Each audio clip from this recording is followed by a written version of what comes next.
सरकारच्या शिष्टाईला यश। वडीगोद्रीतील लक्ष्मण हाके, नवनाथ वाघमारेंचं उपोषण स्थगित। 1 ते 2 मागण्या सोडल्यास ओबीसींच्या इतर मागण्या सरकारकडून मान्य। आमचं ताट त्यांना नको, त्यांना स्वतंत्र आरक्षण द्या। छगन भुजबळांची वडीगोद्रीत मागणी।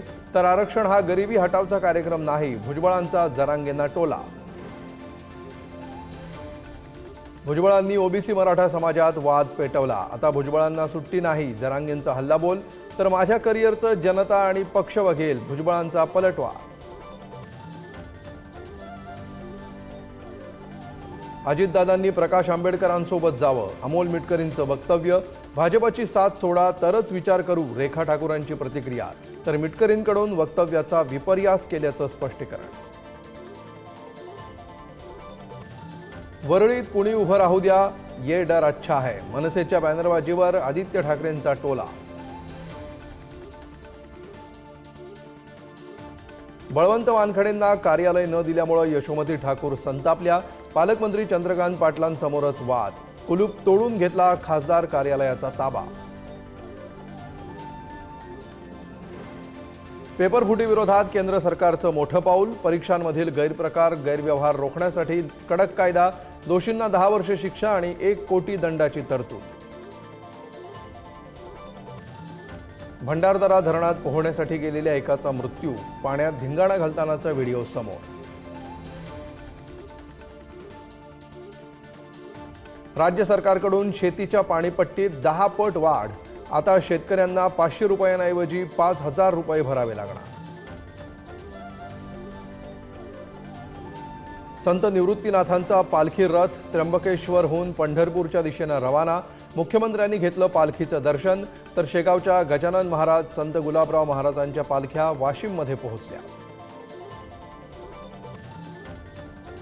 पंढरपुरात 7 जुलैपासून वारकऱ्यांना 24 तास दर्शन। पंढरपुरातील आषाढी वारी नियोजनाच्या बैठकीत निर्णय।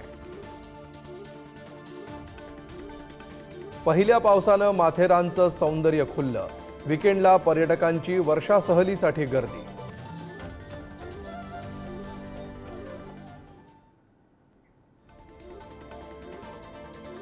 केंद्र सरकार अर्थसंकल्पातून सवलतींचा वर्षाव करण्याची शक्यता। प्राप्तिकरात सूट देण्याबरोबरच विविध माध्यमातून तब्बल 50,000 कोटी रुपयांची सवलत देण्याची केंद्र सरकारची योजना।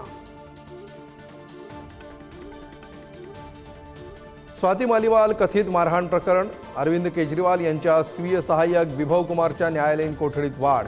न्यायालयीन कोठडी 6 जुलैपर्यंत वाढवली। हज यात्रा पूर्ण झाल्यानंतर हज यात्रेकरू दिल्लीला परतले।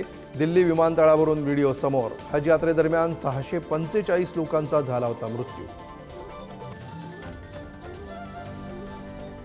तमिळनाडूत विषारी दारू प्यायल्यानं मृत्यू झालेल्यांच्या संख्येत वाढ।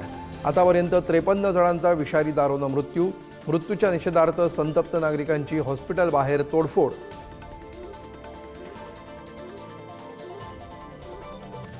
एअर अरेबियाच्या कालिकत शारजा फ्लाईटमध्ये बॉम्ब असल्याची अफवा। प्रवाशानं बॉम्ब असं लिहिलेली नोट सोडली। संपूर्ण विमानाची तपासणी, मात्र काहीही संशयास्पद आढळलं नाही। राजस्थानच्या उदयपूरमध्ये पावसाची हजेरी। अचानक आलेल्या पावसामुळे नागरिकांची तारांबळ। शिमला मनालीसह सर्व प्रमुख पर्यटन स्थळांवर पर्यटकांची गर्दी। बर्फाचा आनंद लुटण्यासाठी पर्यटक शिमल्यात।